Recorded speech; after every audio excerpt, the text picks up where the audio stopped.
जो खबर न्यूज़ में, ब्लॉग में, यूट्यूब पर या इंस्टाग्राम, फेसबुक पर जो झूठी खबरें फैलाई जाती है उनको शेयर ना करें और कदाचित इन चीज़ों को बढ़ावा ना दें। तो ये एक वीडियो मैसेज है। मैसेज क्या है वह थोड़ा आप ध्यान से सुनिएगा। कुछ दिनों पहले हमारे देश में पाकिस्तान के कुछ आतंकवादियों ने घुसकर निर्दोष बेगुनाह लोगों का कत्ल किया। उसके बाद से ही तनाव बढ़ गया दो देशों के बीच में, हमारे देश और हमारा पड़ोसी देश पाकिस्तान के बीच। और कुछ दिनों से आप सुन रहे होंगे कि दोनों देशों के बीच इस कदर तनाव बढ़ गया है कि युद्ध जैसी परिस्थिति खड़ी हो गई है। 7 और 8 2 दिनों के भीतर और आज भी हमारे देश के जवानों ने एयर स्ट्राइक करके जो पाकिस्तान के सरहदी इलाकों में जो आतंकवादियों के ठिकाने हैं वहाँ गोलाबारी करके उनके ज़्यादातर जो कैंप थे उनको नष्ट कर दिया। लेकिन जिसके जवाब में वहाँ की सरकार ने भी गोलाबारी की और कश्मीर, पंजाब और राजस्थान के जो सीमावर्ती इलाके हैं वहाँ पर भारी नुकसान हुआ और बहुत सारे लोगों की जानें भी गई। ये सब देखकर देश के लोगों में एक डर और भय का माहौल बना हुआ है। ये जाहिर सी बात है कि डर होना चाहिए। जब एक देश युद्ध में भाग लेता है तो नुकसान पूरे देश को उठाना पड़ता है।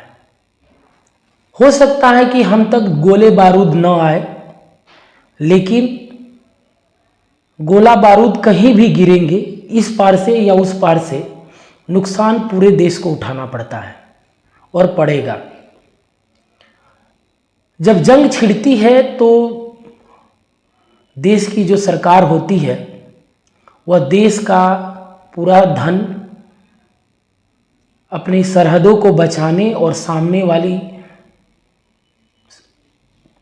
जो फौज है उनको नष्ट करने में लगा देता है और जायज़ हो जाता है। एक इसी चीज़ से अंदाज़ा लगा लीजिए कि एक जो मिसाइल दागी जा रही है या गोला बारूद छोड़े जा रहे हैं उनकी कीमत करोड़ों अरबों में है। कितनी मिसाइलें दागी जा रही है तो उसका खर्चा वहन करने के लिए ये सारी चीज़ें देश पर प्रभाव पड़ता है और हर चीज़ों की कीमत धीरे धीरे बढ़ने लगती है। जंग होती है तो देश का हर नागरिक के मन में 2 चीज़ें रहती हैं।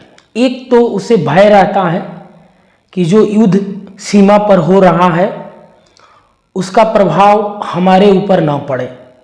जिस तरह जो सीमावर्ती जो ग्राम है, ग्रामीण क्षेत्र है, वहाँ पर गोला बारूद से घर, जमीन जायदाद, लोग, सबका नुकसान हुआ है। अगर वैसा क्या अगर हमारे यहाँ होगा तो हमारा क्या होगा। दूसरा, देश के प्रति एक जज्बात भर जाते हैं कि हम अपने देश के लिए कुछ करें और हम भी जवानों की तरह अपने देश के लिए मर मिटे। तो इसी चीज़ को लेकर कुछ बातें आपको शेयर करता हूँ कि ज़रूरी नहीं है कि हम देश के जवानों की तरह सरहद पर जाकर अपनी जान दें। हम अपना कर्तव्य अगर सही ढंग से निभाए और सिर्फ अपने कर्तव्य के द्वारा, अपने कर्म के द्वारा भी हम अपनी देश की सेवा कर सकते हैं। कहोगे कि हम क्या करें? अभी तो हमारा फर्ज यही बनता है कि व्यर्थ में धन संचय ना करें, माने पैसे को गलत जगह पर खर्च ना करें।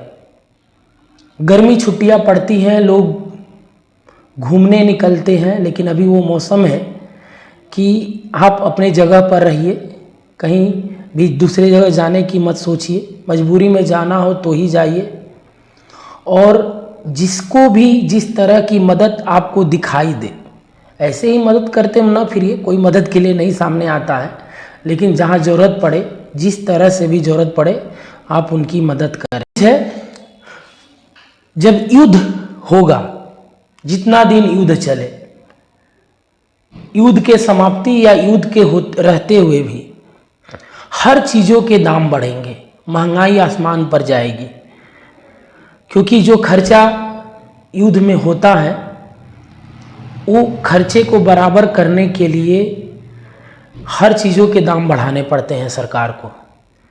और जो इंपोर्ट एक्सपोर्ट होता है वह लगभग बंद हो जाने के कारण, कम सामग्री होने के कारण देश पर हर एक चीज़ महंगी पड़ जाती है। आप 2-3 महीने बाद या 4 महीने बाद जब देखोगे कि खाने की सब्जी तक के दाम बढ़ जा रहे हैं, लेकिन आपका इनकम, आपके घर के कमाई का जो सोर्स है वो तो बहुत कम है या सीमित है, वह तो नहीं बदल रहा है। इसीलिए अपने धन को संचित करिए, अपने धन को, पैसे को बचाइए, क्योंकि कल 100% हर चीज़ महंगा होगा। और अपना कर्म सही से करिए, गलत खबरों पर ध्यान मत दीजिए, गलत खबरों का विरोध करें, और भूल भाल जो खबर न्यूज़ में, ब्लॉग में, यूट्यूब पर या इंस्टाग्राम, फेसबुक पर जो झूठी खबरें फैलाई जाती है उनको शेयर ना करें, और कदाचित इन चीज़ों को बढ़ावा ना दें। इन सब चीज़ों से सावधान रहिए, क्योंकि इसका नुकसान आपको ही होगा। Thank you. जय हिंद, जय भारत।